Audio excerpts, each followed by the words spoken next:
हमें क्या नुकसानात हुए हैं, अफगानिस्तान को क्या नुकसानात हुए हैं? क्या ही नुकसान हो सकता है हमारा, मतलब हम उनसे कुछ नहीं लेते देते। ज़्यादा से ज़्यादा ही होगा, चरसानी बंद हो जाएगी यहाँ पे। अब पूरा पाकिस्तान जो है वो तो चर्च का शौकीन नहीं है। बिल्कुल। पाकिस्तान का ये नुकसान हो सकता है कि चर्च और राइस बंद हो जाए।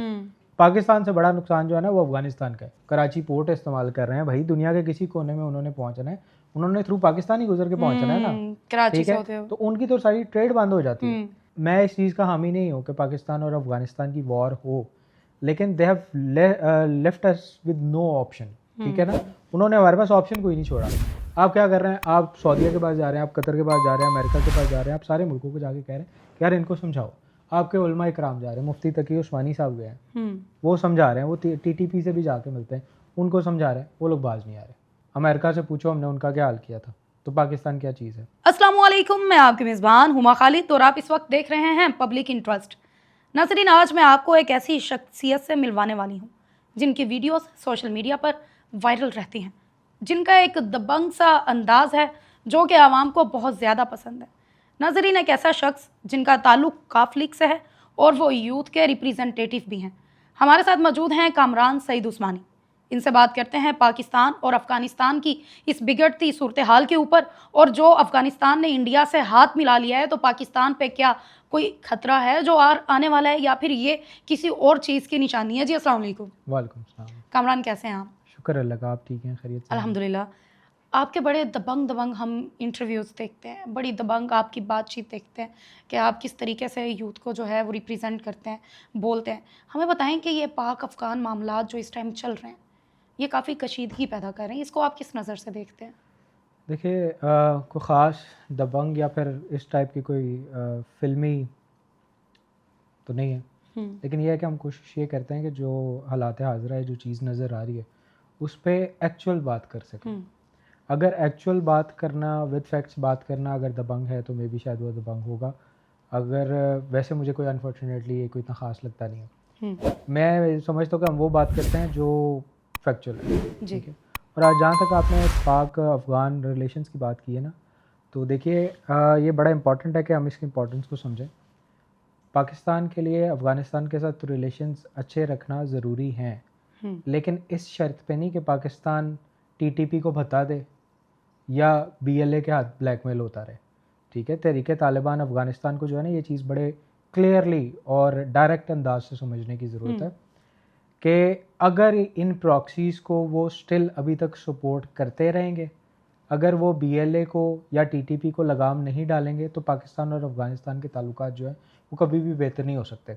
ऑल्दो हमने पिछले 30-40 साल अफ़गानियों को होस्ट किया है और उन्हें अपने भाइयों से ज़्यादा इज्जत दी है।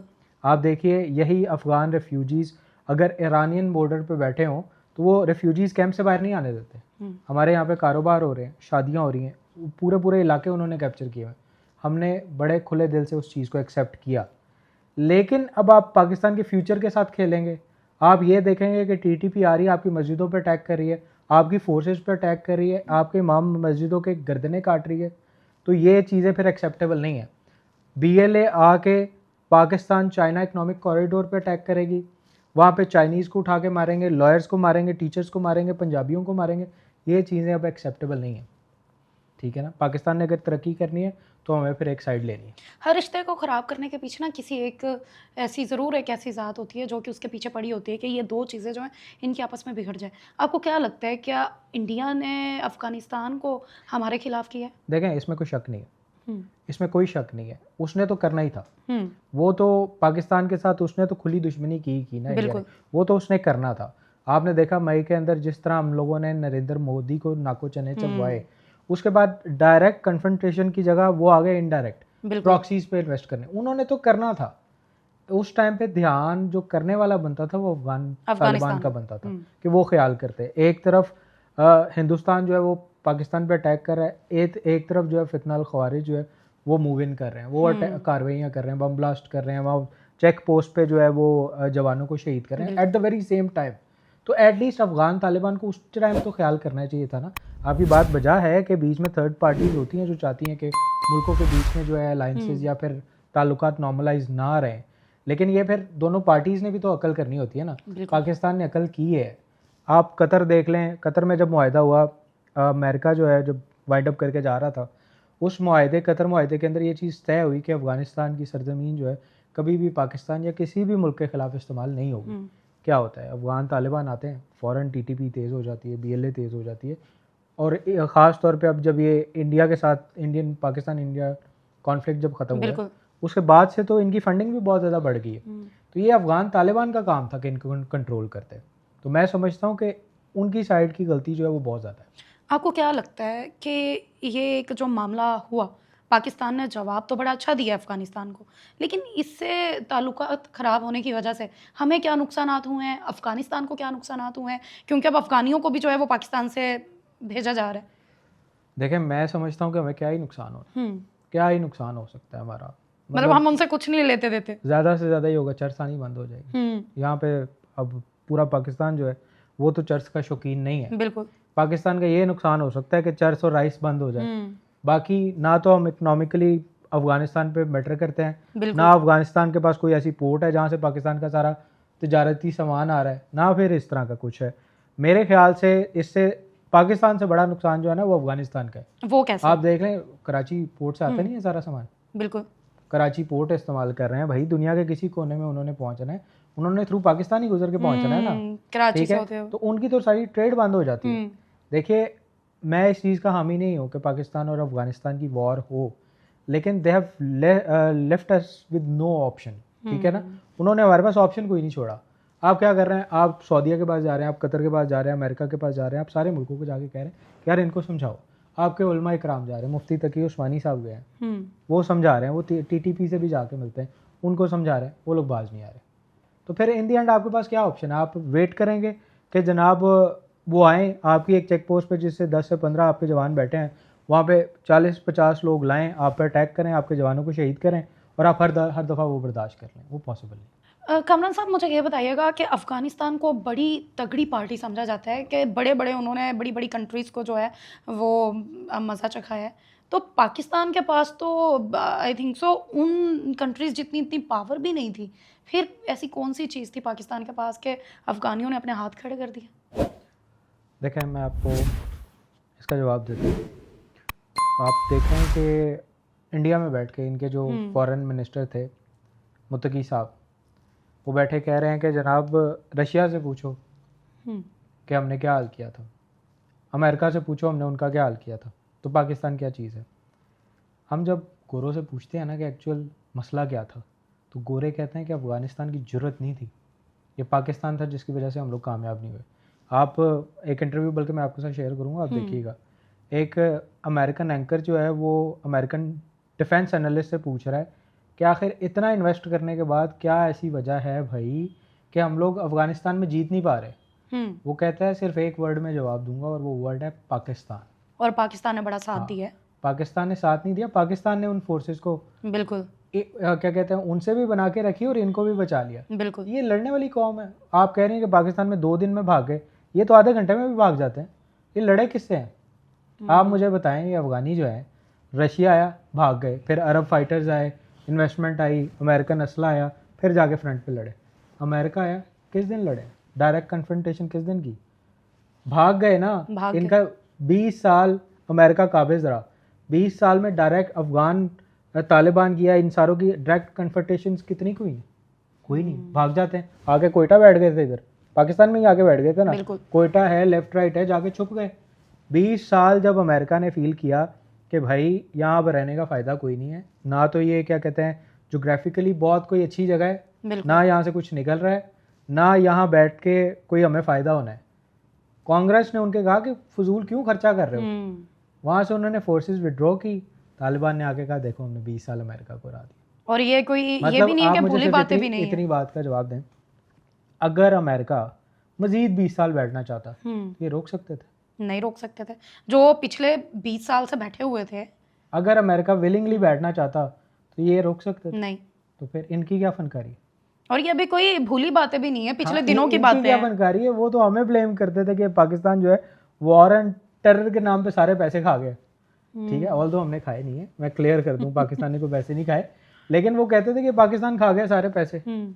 ठीक है, हमारा नुकसान करा दिया पता नहीं $3 ट्रिलियन का। तो ये पाकिस्तान था, it was Pakistan, not Afghan Taliban, ठीक है, वो आप ये नहीं कह सकते वो बड़ी तगड़ी पार्टी, और पाकिस्तान कोई छोटा मोटा मुल्क नहीं, उन्होंने आना था लड़ने वो 5-7 हज़ार किलोमीटर दूर से। हमने जनाब यहाँ से अपने कैंट से निकल के DHA क्रॉस करना है तो हमने अंदर चले जाना है। लेकिन मैं फिर देन अगेन पाकिस्तान की आर्मी जो है ना बड़ी प्रोफेशनल आर्मी है, ठीक है, इंटरनेशनल बॉर्डर्स की जो है वो बिल्कुल फील्ड मार्शल है हमारे पास, प्रोफेशनल आर्मी है, अपने इंटरनेशनल बॉर्डर्स की कदर करती है बिल्कुल, ठीक है। हम लोगों ने उनकी जिन चेक पोस्ट पे उनको भगाया, पाकिस्तान का कतन इरादा नहीं है कि उनको अपने कब्जे मिले, ठीक है ना, और ज़रूरत भी कोई नहीं। आप कहें ना, बड़े से लोगों ने इस तरह की बात की कि जी अगर हम अफ़गानिस्तान को अपना 5वां 6ठा सूबा बना लें, ज़रूरत कोई नहीं है। वो कोई ऐसा सोना उगलता हुआ इलाका नहीं है कि बहुत ज़रूरी है हम उसे कब्जे में ले लें, ऐसे इलाके को तो इग्नोर ही करना चाहिए। चलें, ये चीज़ें तो आपने क्लियर कर दी काफ़ी हद तक, और आई थिंक सो वो लोग वो अफ़गानी जिन तक अगर हमारी ये बात पहुंच रही है तो आप लोगों के लिए ये बात काफ़ी है कि एहतियात करें। देखें मैं इसमें एक चीज़ बड़ी क्लियर कर दूँ, अफ़गानी एज नेशन मुझे उनसे कोई प्रॉब्लम नहीं, हमारे भाई हैं, हमने 40 साल उन्हें होस्ट किया, हमारे दिल के बहुत करीब, हमारे अपने अजीज़ दोस्त, बिल्कुल, बहुत से ऐसे अफ़गानी जानने वाले, वो हमारे दिल के बहुत करीब हैं। मुझे मसला सिर्फ TTP और BLA से है। पूरे पाकिस्तान के एक एक लड़के को, बच्चे को, फोर्सेस को TTP BLA से है, अफ़गान नेशन से हमें कोई प्रॉब्लम नहीं। ठीक है, हमने 40 साल आपको होस्ट किया था, मजीद 40 साल कर लेते अगर आपकी सरजमीन पाकिस्तान के खिलाफ इस्तेमाल ना होती। आपके लिए हमारे दिल में अभी भी वही जगह है, लेकिन एटलीस्ट आपको BLA और TTP को रोकना होगा। कामरान साहब, मुझे ये बताइएगा कि यूथ के लिए आप काफ़ी बोलते हैं, आप खुद भी यूथ को रिप्रेजेंट करते हैं और ख़ुद भी आप यंग हैं, एनर्जेटिक हैं। मुझे बताइएगा कि वो कौन से ऐसे अवामिल हैं जिन्होंने हमारी यूथ को काफ़ी मायूस किया हुआ है। हमारे पास डिग्री हैं, हम लोग मेहनत करना चाहते हैं, लेकिन नौकरियां नहीं हैं, लोग शॉर्टकट्स की तरफ जा रहे हैं, और ये सारी चीज़ें इतनी ज़्यादा अटैक करी हैं कि हम देखते हैं कि आए दिन हमें नए से नया वाक़या जन्म लेता नज़र आता है। तो इस चीज़ को आप कैसे देखते हैं, क्या इन सब के पीछे है? देखें, मुझे इसमें जो यूथ की कन्फ्यूजन की सबसे बड़ी वजह, जो मेरा अपनी ज़ाती राय है, वो ये है कि गलत इन्फ्लुएंसर्स से इन्फ्लुएंस होना है। ठीक है, ख़ास तौर पे आप कंपैरिजन करके देखिए कि हमसे जो पहले की जनरेशन है ना, वो सम सॉर्ट फिर भी रिलैक्स्ड और अपने अपने काम पे फोकस्ड है, उन्होंने कमाया है, बनाया है, पूरी सिस्टम बनाया है, ठीक है, एटलीस्ट कुछ कर रहे थे, वो ज़िंदगी में खाली मायूस होकर नहीं वो बैठे थे। ये जनरेशन मायूस क्यों है? क्योंकि ये उन इन्फ्लुएंसर्स को हर वक्त मॉनिटर कर रहे होते हैं, देख रहे होते हैं कि यार इन जैसी ज़िंदगी होनी चाहिए। अब वो कौन है? वो लोग हैं जो बैठ के टिकटॉक लाइव पे एक टिकटॉक लाइव कह लें, या डिफरेंट प्लेटफॉर्म्स पे बैठ के एक दूसरे को गालियाँ दे रहे हैं, ठीक है, या मनी लॉन्ड्रिंग कर रहे हैं। मनी लॉन्ड्रिंग का क्या मतलब? वो मैं आपको खैर समझाता हूँ, हमें भी तो पता लगे टिकटॉक की मनी लॉन्ड्रिंग किस तरह। मैं पहले टिकटॉक की मनी लॉन्ड्रिंग, हाँ, टिकटॉक पे मनी लॉन्ड्रिंग कर रहे हैं, आगे जिस तरह की भी उल्टे सीधे तरीके से यूथ को इन्फ्लुएंस कर रहे हैं, मैं उस तरफ आता हूँ। मैं सिर्फ आपको ये कह रहा हूँ कि आपने कहा पढ़े लिखे लोग हैं, जॉब्स नहीं है, मैं उस तरफ आता हूँ जो आपने बात की है। देखिए, जॉब या फिर पढ़ाई से ज़्यादा इंपॉर्टेंट चीज़ है स्किल, ठीक है। आप इस चीज़ को अंदाज़ा कर सकती हैं कि अगर कोई इंसान वाकई ही स्किल्ड है, अपडेटेड स्किल्ड, ठीक है, वो बेरोज़गार हो सकता है? पॉसिबल नहीं, ठीक है। मिसाल के तौर पे मैं आपको देता हूँ, अपडेटेड स्किल से मेरी क्या मुराद थी। बहुत से लोग कहते हैं जी हमने फ़लाँ डिप्लोमा किया, हम लोगों ने फ़लाँ IT का कोर्स कर लिया, हमने ये कर लिया, लेकिन हमारे लिए तो कुछ भी नहीं है। लेट से आज के दौर के अंदर आपका फ़ोन ख़राब हो जाता है, तो आपको क्या चाहिए? रिपेयर करने के लिए आईफोन, ये आईफोन है, आपको रिपेयर करने के लिए कोई आईफोन वाला ही चाहिए होगा ना। बिल्कुल। एक बंदा जिसको टेलीफोन रिपेयर करना आता है, उसको आप आईफोन रिपेयर करने के लिए देंगी? बिल्कुल भी नहीं, बिल्कुल नहीं देंगी ना, उसका स्किल अपडेटेड नहीं। तो जो आईफोन रिपेयर करने वाला है वो आपका फ़ोन कर देगा और वो बेरोज़गार भी नहीं बैठेगा, ठीक है, क्योंकि कई आईफोन है, अब ट्रेंडी आईफोन का चल ही आईफोन रहा है, या टेक्नोलॉजी आज की आईफोन है, जिसको ये टेक्नोलॉजी रिपेयर करनी, चलानी या अपग्रेड करनी आती है, वही सर्वाइव करेगा, बिल्कुल, ठीक है। मैं सिर्फ एक मिसाल दे रहा हूँ, ठीक है। इसके अलावा मैं मिसाल के तौर पे आपको देता हूँ, यहाँ पे आपके बड़े PhDs बैठे हैं, घरों में बैठे हैं, बोलते हैं, हमेशा गिला करते हैं नज़र आएंगे कि यार देखो PhD की हुई है और कोई पूछ ही नहीं रहा। आपकी PhD ही अगर किसी ऐसे सब्जेक्ट की है जिसकी अब ज़रूरत ही नहीं है, बिल्कुल, ठीक है, तो फिर क्या करना है आपने ऐसी PhD को? आपसे बेहतर तो वो क्रेन ऑपरेटर नहीं है। मिसाल के तौर पे आप UAE में जाएं, क्रेन ऑपरेटर 15,000 दिरहम से सैलरी स्टार्ट हो रही है, जो पाकिस्तानी 10 लाख रुपया बनता है, 1 मिलियन, ठीक है, 1 मिलियन पाकिस्तानी बनता है, वहाँ से स्टार्ट हो रही है 35 से 40 हज़ार दिरहम तक खाली क्रेन ऑपरेटर कमा रहा है। अब फिर आ जाएं आप, मैं डिग्री की बात नहीं कर रहा, मैं रेलेवेंट स्किल और रेलेवेंट डिग्री की बात कर रहा हूँ, ठीक है। अगर आपके पास रेलेवेंट डिग्री या रेलेवेंट स्किल नहीं है तो आपकी पीएचडी किस काम की, आपसे बेहतर तो फिर वो क्रेन ऑपरेटर नहीं है। बिल्कुल। और मैं पाकिस्तानी यूथ को अक्सर ये बात कहता हूँ कि आप देखिए क्या पाकिस्तान में कौन सा ऐसा स्किल है जो मुफ्त में हुकूमत नहीं सिखाई। टेवटाज पूरे पाकिस्तान के अंदर मौजूद है। आपकी सिलाई कढ़ाई से लेके इंजन रिपेयरिंग से लेके क्रेन ऑपरेटर से लेके सोलर ऑपरेटर तक हर skill free of cost government आपको सिखा रही।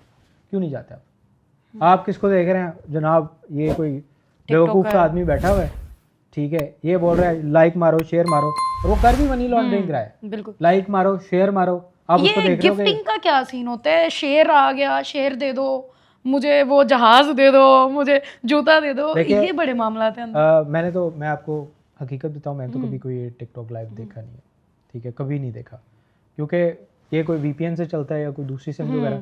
मेरे पास तो अपनी लोकल पाकिस्तानी सिम है, या एक आधी कोई इंटरनेशनल कोई सऊदीया की होगी या कोई कभी ट्रैवल किया वहाँ की कोई सिम होगी, इसके अलावा मेरे पास नहीं है। इस वजह से मैं तो अनफॉर्चुनेटली नहीं, बल्कि शुक्र अल्हम्दुलिल्लाह मैं ये चीज़ नहीं देख सका।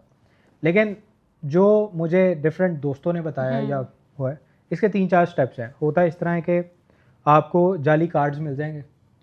कार्ड मतलब ये कहते हैं ना, गोरों के कार्ड बेतहाशा कॉल सेंटर से मिल जाते हैं, डार्क वेब से मिल जाएंगे, लेफ्ट राइट से आप कार्ड्स जमा कर लेते हैं, क्रेडिट कार्ड्स का उनका डेटा होता है। आप क्या करते हैं, टिकटॉक का अकाउंट बनाते हैं, उसमें ये कार्ड्स के थ्रू कॉइन्स खरीदते हैं। मिसाल के तौर पे आपने गोरे का कार्ड मारा और उसके कार्ड में था कोई 1 लाख 2 लाख 5 लाख या 10 लाख रुपए, जितना आप निकाल सके, उस 10 लाख रुपए के आपने टिकटॉक के कॉइन्स खरीद लिए। अब आप चले गए टिकटॉकर साहब के पास, आपने उन्हें जाके कहा कि भाई तुम टिकटॉक लाइव पे बैठो, मैं तुम्हें 10 लाख रुपए मारूंगा, 5 लाख तुमने रखा है, 5 लाख मुझे दे। ये है मनी लॉन्ड्रिंग।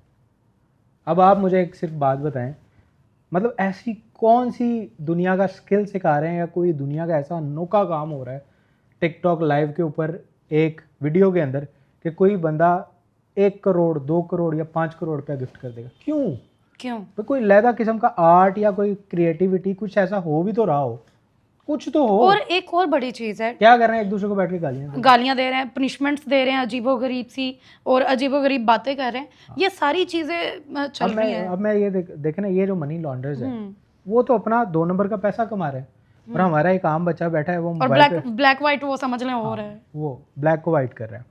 आप देखें, हमारा एक आम नौजवान है जिसने शायद कोई स्किल सीखना था, जिसने किसी काम पे लगना था, जिसने और कुछ नहीं, कम से कम इलेक्ट्रिशियन ही बन जाना था, वो बोल रहा है यार लानत भेजो, वो घर में ये कर लो। हाँ, वो और घर की कोई चीज़ बेचेगा, रिंग ले आएगा, पूरा दिन रात लोगों को गालियाँ दे रहा है टिकटॉक लाइव पे, पैसा एक नहीं कमा रहा। अच्छा, इनकी बात से मैं थोड़ा सा इस तरीके से इसको करूँगी कि 2-4 दफ़ा अंदर ना मेरे में भी ये आया है कि यार कहाँ ज़िंदगी तबाह कर रही हूँ, सुबह निकलो रात में वापस आओ, और ना हमारे पास दौलत आ रही है ना शोहरत आ रही है, तो ये टिकटॉक लाइव पे लोग आते हैं, हम भी आना शुरू कर देते हैं। मतलब मैंने अपना अकाउंट भी बनाया, यहाँ तक कि मैंने अकाउंट भी बनाया।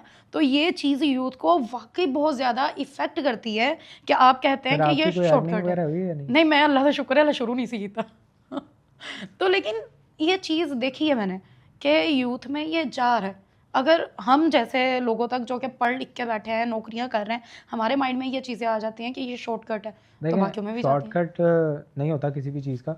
आप अपने प्रोफेशन के अंदर आते हैं, अपग्रेड करते हैं, विद द टाइम आप क्या कहते हैं एक्सपीरियंस लेते हैं, और अल्लाह ताला की ज़ात आपको कामयाब करती है। बिल्कुल। अब मसला ये है कि कोई भी बंदा अपने प्रोफेशन में हिट नहीं होना चाहता, वो चाहता है पहले दिन प्रोफेशन में जाऊँ और दूसरे दिन मालिक बन जाऊँ। बिल्कुल, कोई नहीं हो सकता, इस तरह पॉसिबल ही नहीं है। ठीक है, आपने तरीके से ही तरक्की करनी है। मसला ये है कि जब आप देखेंगे कि एक बंदा रेंट का घर लेके उसके बाद व्लॉग ये बना रहा है कि जनाब ये घर मैंने 10 करोड़ रुपए का खरीदा है, ठीक है, सिर्फ ड्रामा करने के लिए, और ये चीजें बच्चा तो कॉम्प्लेक्स होगा ही ना। आपको इनकी चीजें देख के कॉम्प्लेक्स होने की कोई जरूरत नहीं है। आपकी CD70 जो है वो इनकी क्या कहते हैं BMW से 10,000 गुना ज्यादा बेहतर है, 10,000 गुना ज्यादा बेहतर है।